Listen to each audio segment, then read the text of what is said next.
we are going to return to the beautiful teaching and the beautiful text, which is the famous Bhagavad Gita. And the Bhagavad Gita, I'm reading from this one, Bhagavad Gita. And any other translation which is of good quality would also fit. The wording might be slightly different because different authors translated it slightly different.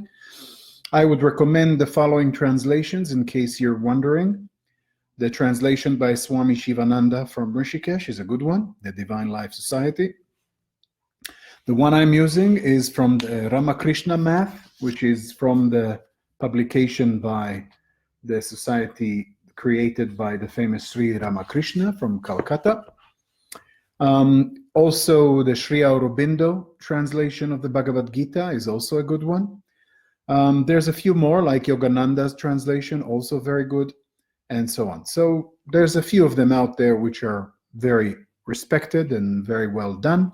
So you can get your hands on one of them and study the Bhagavad Gita regularly. Now, a few words about the Bhagavad Gita. Some people were asking from last time. Just to be clear, in the Indian tradition, there are some very famous texts which are considered to be like epochs. That means they are huge. They describe very big events that happened very long time ago.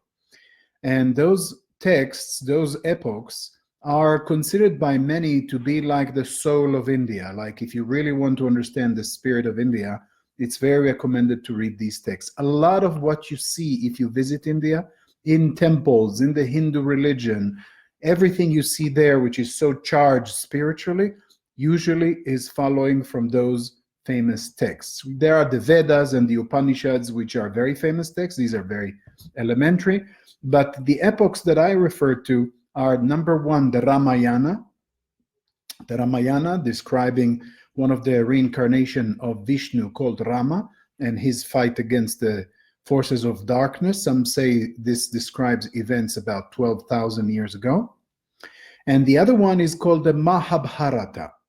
The Mahabharata is another big epoch, a very huge text, which describes a very big story about, some say 6,000 to 7,000 years ago, some say even longer time before, describing the events that lead to the shift from the previous age, not the golden, but the previous age, to the age that we live in today called Kali Yuga, the Iron Age. So in the Mahabharata, which is a very big epoch, there is an episode or like a chapter which is called the Bhagavad Gita. And that's the text that we're reading here. Out of this big text called the Mahabharata, a section of it called the Bhagavad Gita, and that's the moment where the brothers, the 5 brothers, the Pandavas, and their armies are about to fight the Kurus, the negative, the bad guys, let's call them, the ones who are sinful, and they have an even bigger army. And as this war is about to take place, that's the chapter of the bigger epoch called the Mahabharata. That's the chapter called Bhagavad Gita, which starts. And the Bhagavad Gita is usually read separately than the Mahabharata by many because it is such a unique teaching, the teaching that Krishna gives to Arjuna. And that is why it is many times can be purchased and usually is very famous as a text in its own right, even though it is a chapter from a bigger epoch called Mahabharata. So I hope this is clear, so you get a bit of a background, what are we exactly reading here. So the Bhagavad Gita, which is usually translated as the Song Divine, that's the meaning of it, which is basically the scripture that describes the teachings that Krishna is giving to Arjuna as they are about to begin this great war. And as you remember from last time, I was telling you how Arjuna was presenting all kinds of ideas and reasons why he considers it's not a good idea to fight. He says, how can I fight all these people who I know many of them? There's Bhishma, the great-grandfather of them all, and there's Karna, and there's Drona, the teacher of his own teacher of the arts of war, and many friends, family members, and so on, who just made the mistake of choosing the wrong side. But nevertheless, he says, how can I kill them? How can I fight them? This is wrong. This is a sin. I can't fight. And he drops his, sword and his bow and arrow and everything, and he just gives up in a way, sits there in the chariot while Krishna is sitting with him, and he simply cannot fight. And that's exactly the moment where the Bhagavad Gita starts. And I started reading for you the claims what Arjuna, his disciple Arjuna, the famous warrior Arjuna, that Krishna is teaching. Arjuna is telling him that there are many reasons why this fight should not happen. And he explains various reasons why this is an issue, because it's a sin and it's not correct, and whichever option he chooses is a bad option. Now, at this point, Krishna turns to him and starts giving him the teachings. One of the first things that he said, and I'll catch up where we left off last time, in chapter 2, verse 15, actually it's verse 14 here, he says, contact of the senses with their objects generates cold and heat, pleasure and pain. They come and go, being impermanent. Bear with them patiently, O Arjuna. So I don't know if you got this, because you might say, what the heck is the connection? Arjuna is presenting valid arguments that this fight is a problem. How can I kill people who are such, important individuals and friends, family, and people who are actually good people? They just made the wrong choice, and they made the choice to fight with the wrong side. But how can I kill them? These are valid arguments. And what does Krishna answers him? It tells him, again, I'm saying here, look at this. It says, contact of the senses with their objects generates cold and heat, pleasure and pain. I mean, what are you talking about, men? My senses right now? I've got a serious problem here with this fight, and you're talking to me about my senses. Actually, this is the wisdom. This is where the wisdom starts from. Because he says, in other words, we through our senses perceive our reality. Our senses, the eyes, the ears, the sense of smell, sense of taste, sense of touch, these senses give us input. Think of it like a computer that gets input, and the computer, the processor of the computer, is taking the input and makes it into an image on your screen. And in the same way, for you as a human being, the input from our senses is creating a reality for us. And this is the first level of wisdom, the most basic, that Arjuna was missing. He was confused by the input of the senses. And this is important. Now let's continue here and see, what does he say? He says, they come and go, Krishna says, being impermanent. They're never forever. Bear with them patiently, he says. And he continues now into the next line, 15. He says, O leader of men, Krishna tells Arjuna, he says, that enlightened one who is unperturbed alike in pleasure and pain, that means harmonious, balanced, in pleasure and pain, whom these do not distress, he indeed is worthy of immortality. Now, that's a big statement, but he will continue to explain it. So you got the point. It's clear what he says here, but why is that the case? Let's investigate further. Next, 16. The unreal can never come into existence, Krishna says, and the real can never cease to be. The wise philosophers have known the truth about these categories of the real and the unreal. That's interesting, because what does he mean when he says real and unreal? What is unreal? He told us earlier, the input from our senses. In other words, what we consider to be our reality, because we just saw it or smelled it or felt it, he says, actually, this is not real. And the real, what is really real, he says, that can never cease to be. The wise philosophers knew the truth of this, he says. He continues, know that reality by which everything is pervaded to be indestructible. That's the actual reality, not what we call objectively reality. This is my computer, this is my table, this is the wall, and so on. That's not the real reality. He says the actual reality, that which pervades everything, he says, that is indestructible. No one, he continues, can cause the destruction of this immutable being.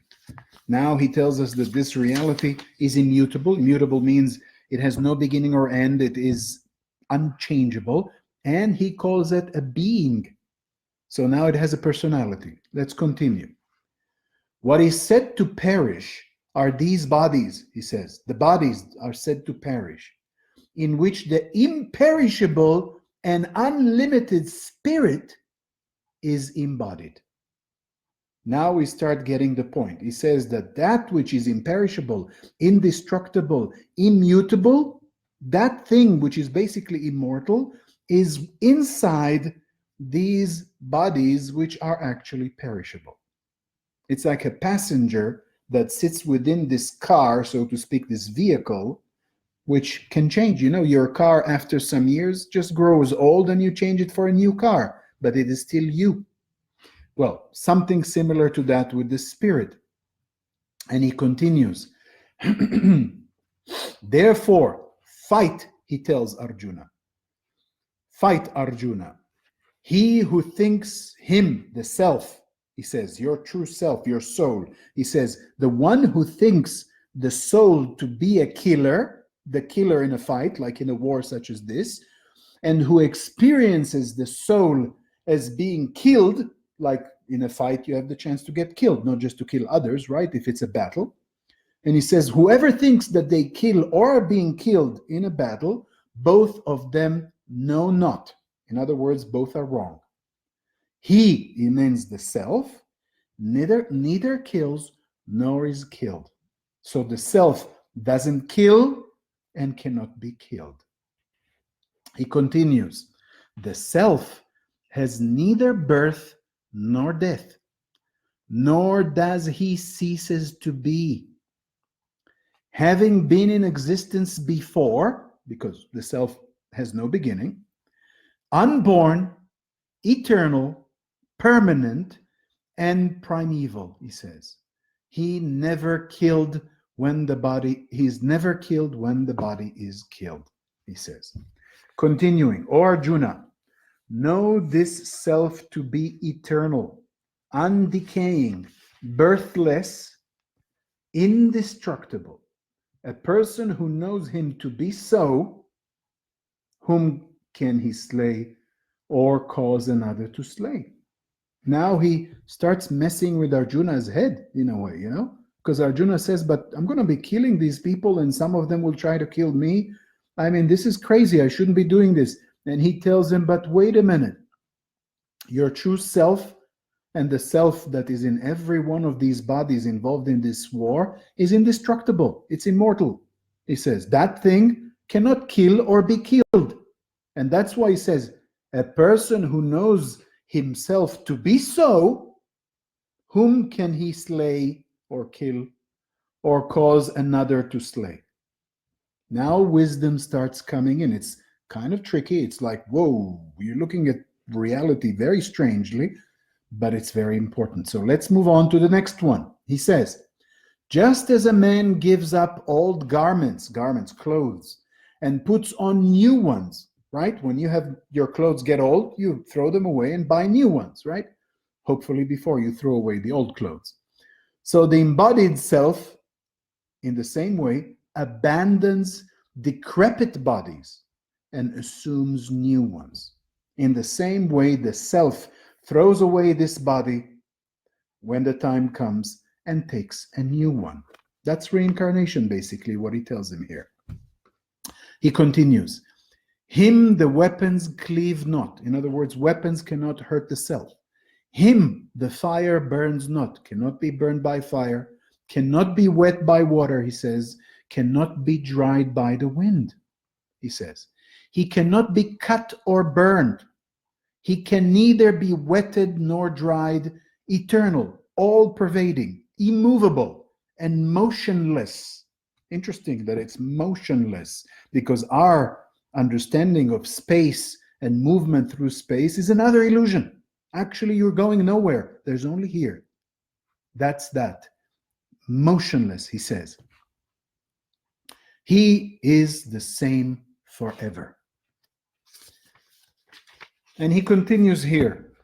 Knowing the self to be unmanifest, inconceivable, and unmodifiable, that means it cannot change, it is improper to mourn for him. Right? That when you mourn, when you're sad that someone died, Krishna says here you're being ignorant, because who died? Actually, the physical body, it's like clothes. It was discarded, but the self moves on. The self was not touched. It was not hurt. It cannot be hurt. It is perfect. That's why it says it's improper to mourn for the self. What are you mourning for?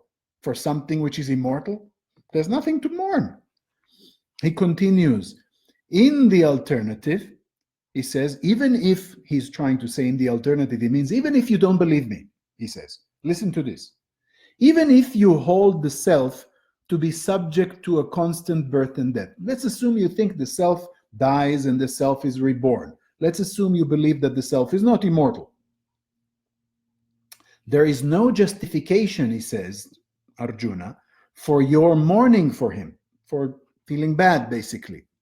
Because the born, he says, for the born, death is unavoidable. And for the dead, birth is sure to take place. Therefore, in a situation that is inevitable, he says it is inevitable. He says, if anyone, let's assume that the self will die, then anything that dies is reborn, he says. And if everything which is born is meant to die, if you believe that, he says, then this is an inevitable situation. It's unavoidable. It's how the world works. Then why are you feeling bad? He says, because something is unavoidable. It's like crying because a heavy, hammer is falling to the ground because of gravity. Why are you crying for gravity? It's the law of the universe. That's how it works. There's nothing to cry about. And therefore, he says, in a situation that is inevitable, there is no justification for you to grieve. He continues, mystery surrounds the origin of all beings. Mysterious too is their end. Only in the interim, that means if we don't know what happened before we were born, we don't know what will happen after we die, then it's all mysterious for us. The only thing which is clear to us, he says, between birth and death, the interim, this is where things manifest clearly, he said. Such being the case, he says, what is there to grieve about? Because you don't know what happened before, what will happen after. You know what's going on now. So why cry? Continuing. Some have a glimpse of him, he means the self, as a marvel. Some speak of him as a marvel, and yet others hear of him as a marvel. So people speak about it, hear about it, even as we do now. You listen, I speak, we talk about it, we hear about it, right? And then he says, and yet none understands him in truth. In spite of seeing, speaking, and hearing about him, to understand is different, he says. At no time can the spirit embodied in all beings be slain. He says it cannot be slain. Therefore, there is no reason for you to grieve for anyone. Further, he says, even from the point of view of one's own duty, because we all have duties in life, right? And in this case, Arjuna has the duty as a warrior to fight. It is a war that he's meant for. And he says, even looking from that point of view of duty, you ought not to falter, he tells him. You shouldn't waver.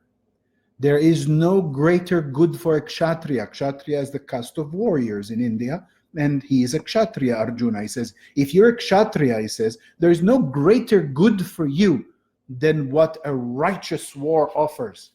He says, the war is offering you to follow your dharma. In other words, it offers you to follow your path in this life.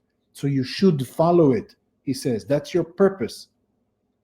And he continues, O Arjuna, that kshatriya, that person from the warrior caste, must indeed be a happy man if he comes upon a war like this. He says, this is like an opportunity for you. You are born for this, he tells him, which is an open gate to heaven. Because if you follow, that's what he's trying to say. If a person follows their dharma, follows their mission in life, in this case for him, it is to be a warrior in the side of good.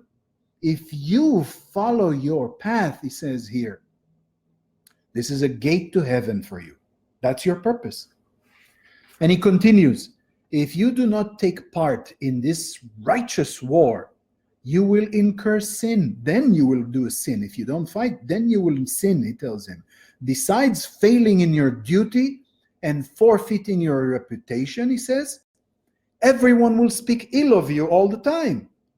More poignant, he says, than death is a disrepute to a man accustomed to be honored by all. In other words, he says it's worse than death to a person such as yourself, Arjuna, who is a great warrior, who is used to be honored by people. He says a person like you with so much honor, you will be having a situation worse than death if you refuse to fight because you're like a coward. People will talk badly on you. That's what he tells him. He continues, the great car warriors, in other words, the warriors who use the chariots, will consider you as having fled from battle out of fear. And you will have been the object of their respect. You will become despised by them hereafter. It's clear. In other words, everybody's going to look down at you. They'll think you're a coward. Your enemies will indulge in derogatory speeches against you. So the enemies will talk badly of you as well, belittling your power, your prowess. What is more painful than that, especially to a kshatriya, of course? O son of Kunti, he tells him. He calls him by different names all the time, and Arjuna does the same with Krishna. If killed in battle, you will attain heaven, as he said earlier, because that's your purpose as a kshatriya. If victorious, if you win, you will enjoy the kingdom because you win and then the whole kingdom is yours. Therefore arise, resolved to fight. Treating alike pleasure and pain, he says, Krishna. Gain and loss, this is an important point because it's a wonderful attitude to develop for every human being. He says again, I'm reading from the beginning this sentence. He says, treating alike pleasure and pain, gain and loss, victory and defeat, be ready for battle. Thus you will not incur any sin. Can you imagine living your life and basically being very balanced and being very detached so you are not taking it to heart if there's pain, but also if there's pleasure? Because when we have pleasure, we're all like, yay, this is great. But actually, pain we don't want. Oh, no, that's bad, I don't want it. And here Krishna says, actually, not just pain, you should be detached and not feel bad about pain. Even when you have pleasure, have the right attitude. Don't let it go to your head.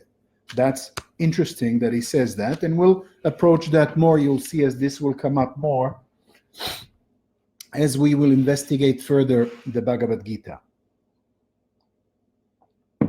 He continues, O Arjuna, what has been declared to you is the truth according to the Sankhya philosophy. This is the path of knowledge. Listen now to the teachings of yoga, he says. This is the selfless action combined with devotion. You'll see in a minute. So there's the Sankhya philosophy, and then there's the yoga philosophy. These are different doctrines. He says, by practicing the yoga, which is the bondage of karma will be overcome. That's what he's trying to say. I'm just paraphrasing a little bit here, just to clarify. Moving on. In this path of yoga, Krishna says, the path of selfless action combined with devotion, no effort is lost due to incompleteness, and no contrary effect of an adverse nature is produced. What does he mean by that? He means karma, actually. He means no effort is lost, number one, if you do this, and there's no negative reactions which come. In other words, he says, no effort is lost due to incompleteness, and no contrary effect of an adverse nature, that's karma actually, none of that is produced due to failures. That means even if you fail, you don't produce anything negative. So that sounds good. Yoga sounds like a really smart way to behave. Let's see. He says, even a little observance of this discipline, this yoga discipline, which he's about to explore, saves one from great fear. Sounds promising so far? And he continues, O Arjuna, in those following this path, the buddhi, which is the intellect, the buddhi, that has the nature of producing conviction, is directed towards a single objective. That means you will focus your intellect if you follow this. In those without any spiritual conviction, the understanding gets scattered and pursues countless ends. He says that's the problem. When you follow this yoga, the good thing is that your intellect becomes very focused. But those who don't do it, he says, those who don't have spiritual conviction, the understanding gets scattered and pursues countless ends. It's like you run after all kinds of things with your mind and you lose the focus. Moving on, he says, O Arjuna, there are people who delight in the eulogistic statements of the Vedas and argue that the purpose of the Vedas consists of these and nothing else. In other words, he says here that some people believe that everything that is stated in the Vedas is the end-all, be-all, basically. And he says these are full of worldly desires, because I don't know if you had the chance to read the Vedas. I've read some of them, of course, and I can tell you that the Vedas, some of the texts like the Atharva Veda and others, they actually describe various rituals and all kinds of practices that can give you stuff. This, you do this and you'll get more, I don't know, money, or you'll get better health, or you'll get this, or you'll get that. It's like a kind of an exchange. What can I do in order to get stuff? And he says here that those people who believe that the Vedas are the end of it, that's the most important, that's the best knowledge, he says, those people are full of worldly desires. Paradise is their highest goal. And that's true, you know, by following the Vedas, some of the Vedas actually say you can get to paradise if you do this and that. And he says, therefore, these people, paradise is what they want to achieve if they follow that. Where was I? 1 second. Yeah. And they are totally blind in a spiritual sense, because there's more than paradise, actually. Spirituality leads to something way past paradise. And he's trying to explain that. Let's follow. They expatiate upon these fluid Vedic texts, which describe the means for the attainment of pleasure and power. So people really like that. They follow these things. As I explained, the Vedas, some of those teachings in the Vedas, they focus on getting heaven, getting power, getting whatever, success of sorts, pleasures and so on. And which, he says, if you follow that, he says, this provides attractive embodiments as the fruits of the actions, and which are full of descriptions of rites and rituals. As I said, that's the whole point.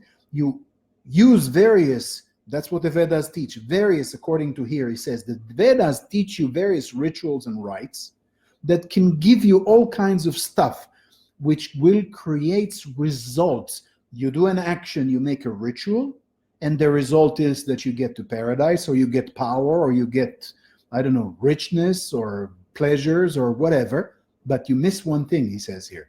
Getting all this stuff, what happens is, he says, that you actually create karma. There are fruits, results are coming from these actions. Not just that you get your whatever pleasure that you wanted.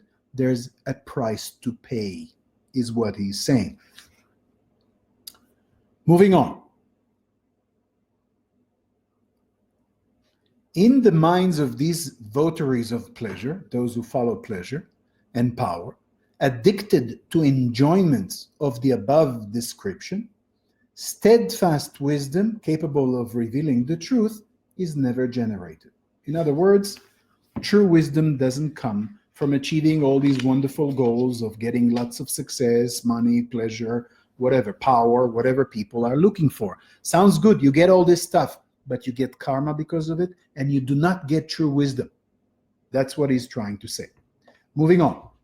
O Arjuna, he says, the Vedas deal with material ends. Simple, he says, it's all about material stuff. But you be established in the spirit, he tells him, in the immutable purity of it, having abandoned all material values, attachment to possessions, let go, he says, and concern with the contraries of life, like pleasure and pain, heat and cold, let go of all that. That's what he says.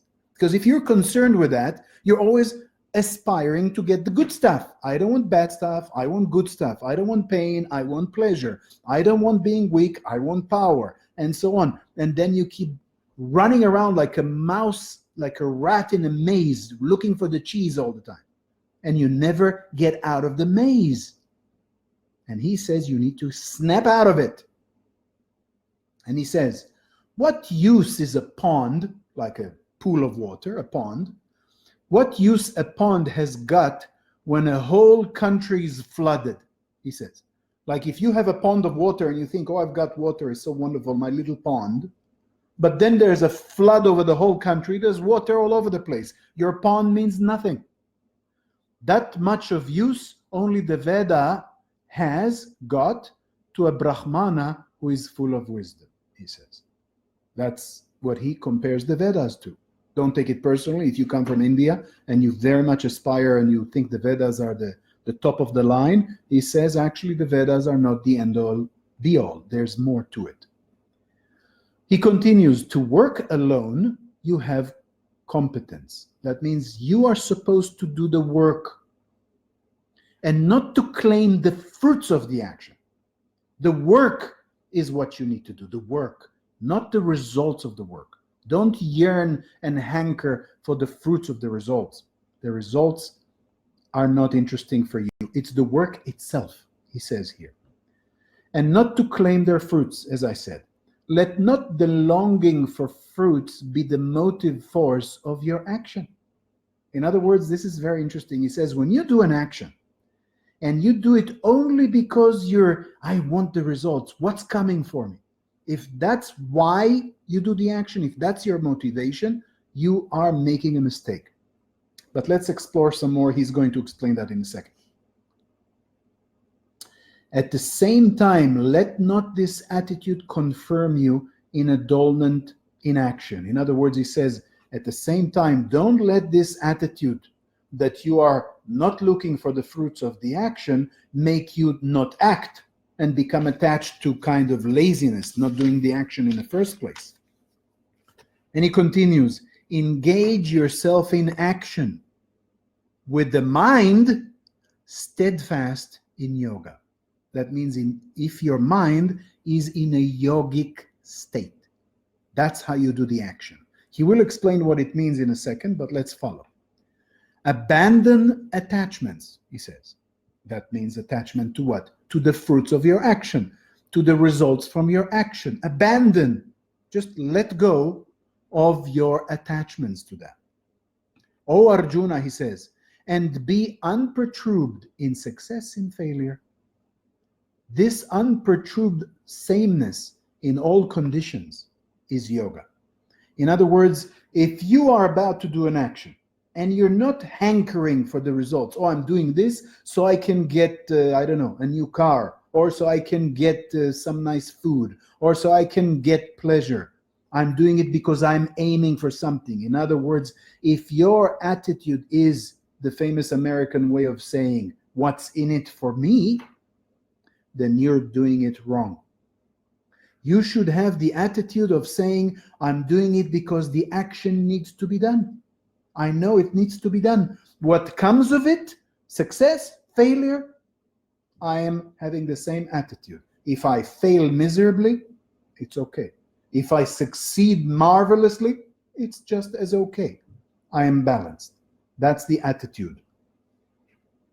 O Arjuna, mere action with attachment, he says the regular type of action, what that people usually do with attachment, is far inferior to action done with the mind poised in evenness, in balance. When the mind is balanced as with regard to the result, that's far superior to act like this than acting with attachment. Seek shelter in this state of unperturbed evenness, which can arise only in a desireless mind, in communion with the divine.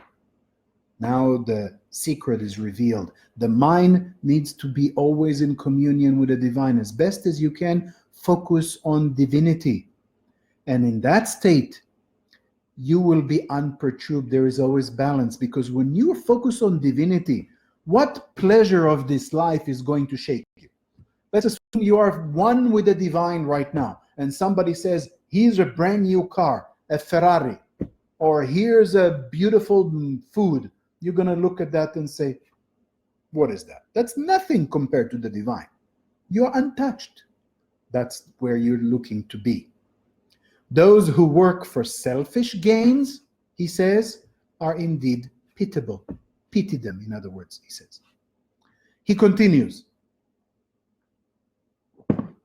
One endowed with this unperturbed evenness of mind, the one who has this balance of mind, abandons the effects of both good and bad actions, even here itself. That means even in this state, in your body right now, if you are able to abandon the effects, good or bad, somebody comes and wants to give you wonderful things, and you are relaxed. You're not attached, you're not affected by it. Somebody wants to do negative things to you, you're just as relaxed. This is the attitude, he says. Therefore, strive for this state of yoga, he says. Strive for it. Yoga is skill in action, he says. This is the skillful way of acting. He continues, wise men established thus in the unperturbed evenness of mind, which we just described, this ability to be balanced. Wise men who are established in this state abandon the fruits of action, he says, free themselves.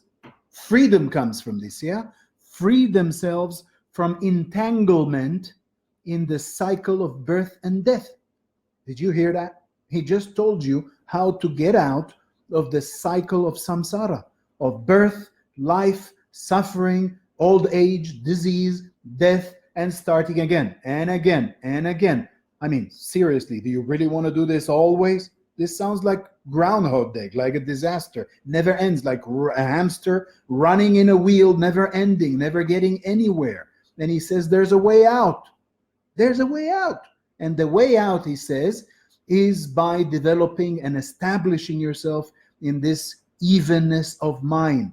And by doing that, you abandon the fruits of the action, free from the entanglement of the cycle of birth and death. And he continues, attain to the state of freedom from all sorrow. In other words, liberation. Now, this is a description of enlightenment, of liberation. Many people try to say, what is liberation? What is enlightenment? You meet all kinds of people out there who say they're enlightened. Some of them lead workshops. Some of them do courses. Some of them do motivational speaking. You meet all kinds of people on Facebook, in whatever you go out there, you see people tell you, oh yeah, I've reached enlightenment. What is really enlightenment? You just heard the words of Krishna himself. That person who can really establish themselves in that evenness. You see a person who claims to be enlightened, watch them. Are they balanced? When something bad happens, somebody steps on their toes or scratches their car, are they losing it? They're getting compliments. They're getting good stuff, money. Are they losing it? Are they saying, woohoo, yeah, money, yeah, cool? Or are they balanced? The balanced one, that is the one who is truly free. We keep talking about freedom, you know. You go to various democratic countries, from the US, UK, whatever. People say our freedoms and this freedom and that freedom. What freedom is real freedom? Real liberty is liberty from the pain of karma. That's real liberty. The fact that you have the freedom to, I don't know, go and have free speech or this or that. Yes, that's great. But that's not the true freedom. True freedom is freedom from the cycle of birth and death. And that's what is taught here in the Bhagavad Gita. We have just reached verse 52 in chapter 2, and we're pretty close to the end of chapter 2 actually. Not much left to finish this chapter, but I'm going to stop here as we've continued already to 45 minutes, almost 46 minutes into this live event, and I want to give some time for people to ask questions. So I'm going to open up here and see which questions have come so far. We're going to stop at this point and continue with the Bhagavad Gita. As you can see this, and can you imagine, this is just the beginning. This is as thick as it is, and we are just in the beginning, chapter 2. There's 18 chapters in the Bhagavad Gita, so there's so many more amazing teachings that are going to come. He's going to go so deep. That's why this text is considered the Bible of India, Mahatma Gandhi called it. And others call it by amazing other descriptions, because this text can really take you so deep into the understanding of reality and to the understanding of true liberation spiritually. So we're going to follow this in the coming weeks. I don't know exactly when we'll have the next one, not in a week from now, probably later. But in some weeks from now, I'll continue with the part 3 of the Bhagavad Gita, and we will explore it slowly, slowly. We might take breaks at some point and explore other topics and then come back to the Bhagavad Gita at some point. You'll see as we follow and continue this. Now, having said all that, I'm putting it down, and I'm going to continue with some of the questions that we have here, and I'll see which is the first one. Dariel is asking, what is a chakra? Of course, chakras are very important topics that we teach in our level 1 course. We also touch upon chakras in our Tantra massage courses and other courses. So I can't go into the full teaching of it, but I'll briefly explain that chakras are basically centers of energy that exists in front of the body for all human beings. And the chakras are usually about 2 to 4 centimeters outside the physical body. All the chakras except one are 10 centimeters in diameter approximately, and we can receive and send energy at the level of the chakra corresponding to that level of the universe.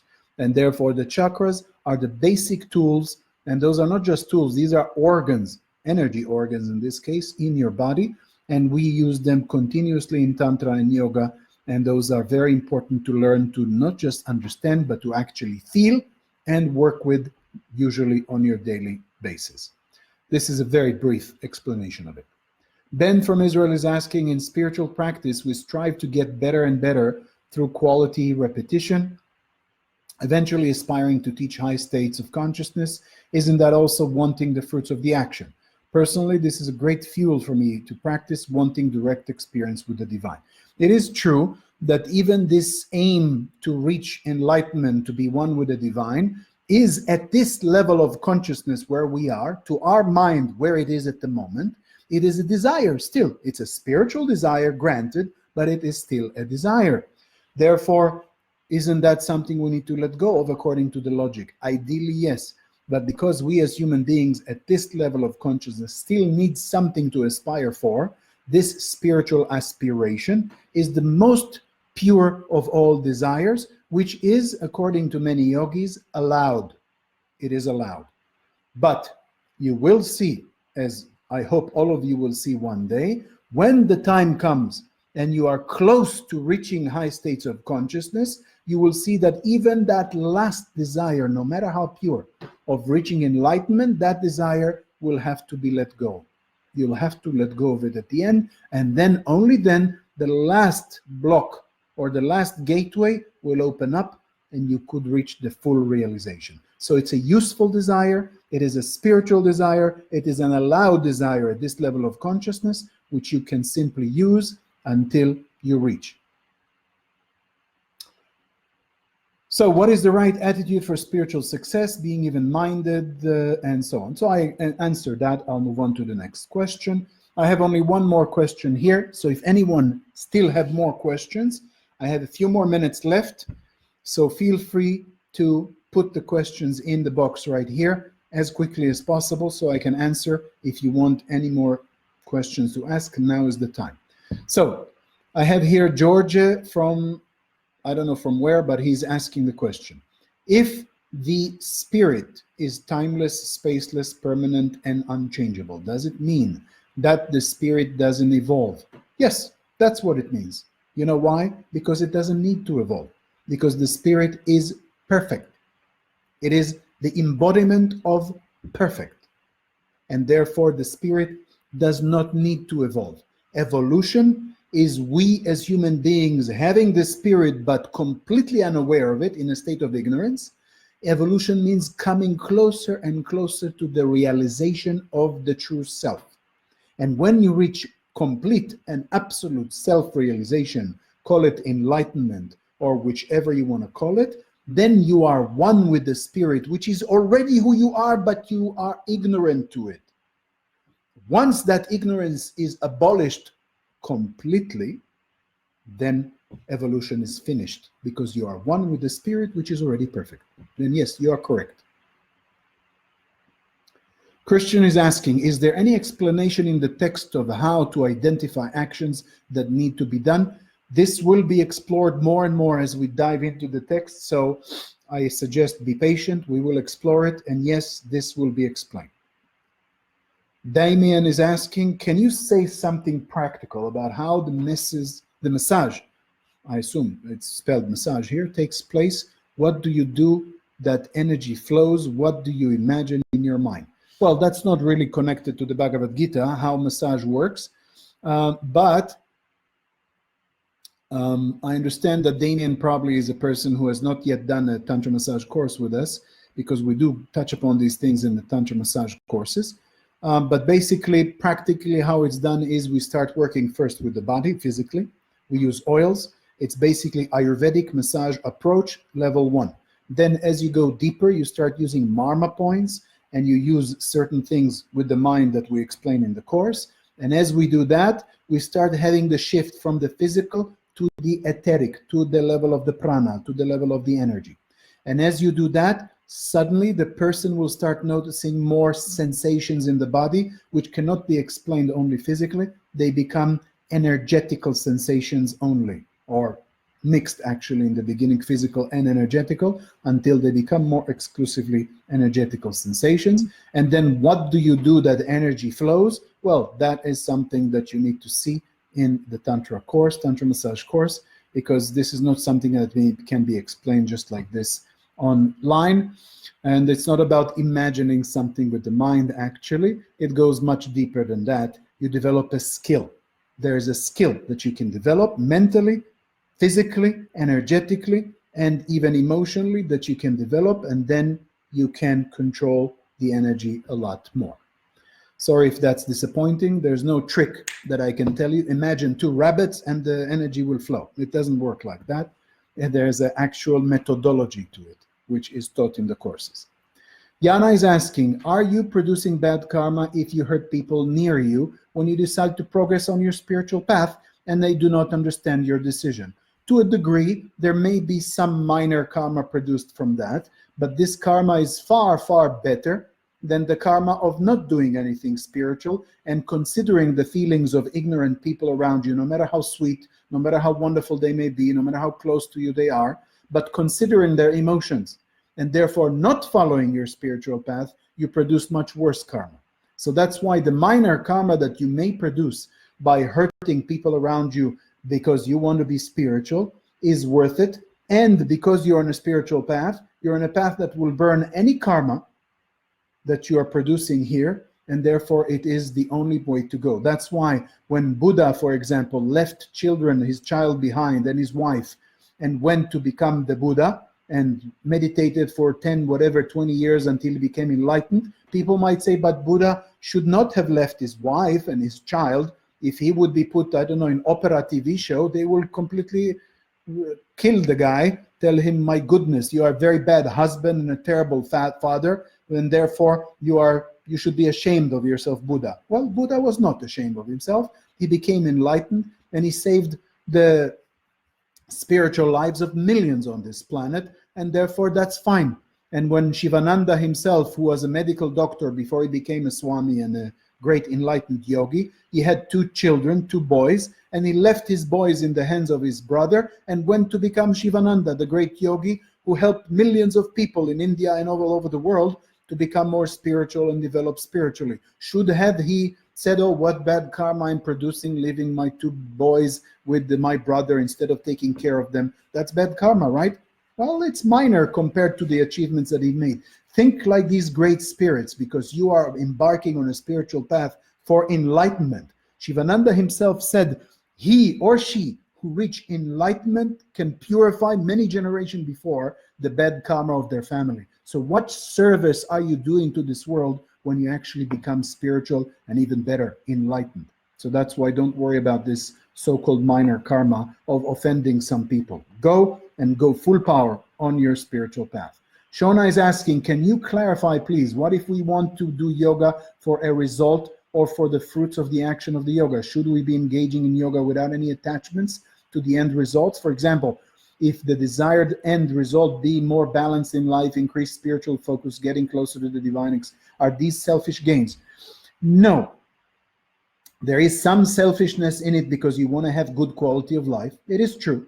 And that's kind of a selfish need. But we know that we want it for a reason. If you're saying, I want these results just so I can be more sexy, more pretty, more successful, more money, more this, yes, then it's selfish, and that's not the right attitude. It's the wrong attitude. But if you know that you're doing all this so I can be healthy, I can be happy, I can be all this, in order that I can do more yoga, in order that I can push stronger on my spiritual path, in order for me to reach enlightenment in this life, if that's the reason why you want to have that health and success and all that, then it is completely fine. Full power, go for it. And those are desires which are allowed at this point in time. And don't worry, you will let go of them when the time comes and enlightenment will be there. So I hope this is clear. And Sasha is asking, so it is just by how the minds of masses think and talk about you that alone can influence your karma? It's a question I see. In the case of Arjuna, if he would be to avoid the battle, the people would think of him badly and it would be worse than dying for him.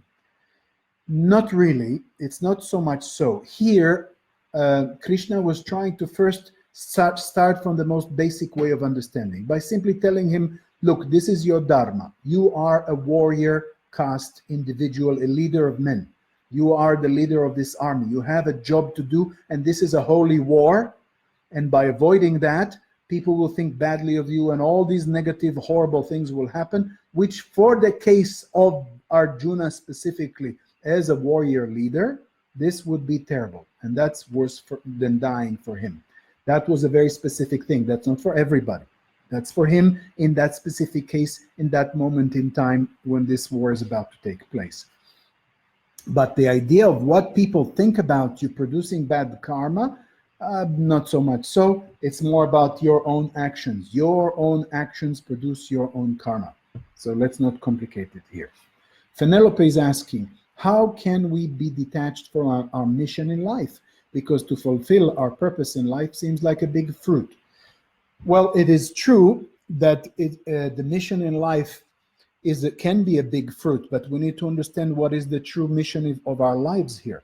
And here all spiritual masters have said the same. They said the mission of our life is to reach enlightenment. And that is why, can you be detached from that? As I said, the desire to be enlightened is the only attachment or desire which is allowed at this point in time. Any other ones are unnecessary. And that's why allow yourself to have this attachment, because that kind of desire will push you and motivate you more and more towards enlightenment. At the end, even that one you will need to let go of as you reach. So yes, it is a big fruit, but it is an allowed fruit at this point in time. For most unenlightened people, this is what we still need, because the mind still operates at the level of the duality. You cannot completely and absolutely eliminate the duality of your mind at this point in time. So use your duality of your mind, this yearning for enlightenment, use that in order to reach it. Otherwise, if you would have zero, not even enlightenment desire, then you would be like a zombie, like a vegetable, sitting there and just going through life with no aspiration for enlightenment. And that's why you need it. It is a big fruit. Enlightenment is the ultimate fruit. And yes, that one you need to aspire for. And you will see that at the end, even that will be let go, as I said. Kotome is asking, how to know I'm making a right decision and I'm on the right path? I will need to know more about that decision. With which path? I don't know which path you're referring to. If you're referring to a spiritual path, then I can already tell you it is the right decision to follow a spiritual path. That is already what we're all about here, as you know. If you meant something else in this question, then please clarify. Akashai from India is asking, how do you compare arousing Kundalini with the path to enlightenment? Is it the same? It is. Every time any individual, through whichever technique used, if it's Bhakti Yoga, if it's Raja Yoga, if it's Kundalini Yoga, if it's, I don't know, devotion, whatever technique has been used or spiritual yoga has been used to reach enlightenment, whichever successful practice, even if you've done like the fathers of the desert, prayer for 18 hours every day or whatever, and you've reached enlightenment, reaching enlightenment means Kundalini was involved. Always Kundalini will be rising when enlightenment has been reached. Even if you've never heard of the word Kundalini or Tantra, and you don't know how to work with Kundalini at all, by simply doing Bhakti Yoga a lot and reaching Bhakti Samadhi, it is Kundalini that brought that to you. Only you never knew it. So that's why Kundalini Yoga is the basis for behind all other aspects of spiritual success, even if it was not done according to the Kundalini Yoga principles. I hope this is clear. I'll stop here. We already passed an hour, so this is it for today. I'm going to first thank you all for joining me in this beautiful journey through the Bhagavad Gita. It is an incredible text which is very, very beautiful, and I truly love talking and giving commentary about it. It's a wonderful teaching, and we will come back to it again for part 3, 4, and more as we progress in the future. So again, thank you all very much. Have a beautiful evening or beautiful day wherever you are in the world, and we'll be in touch. Thank you, and goodbye.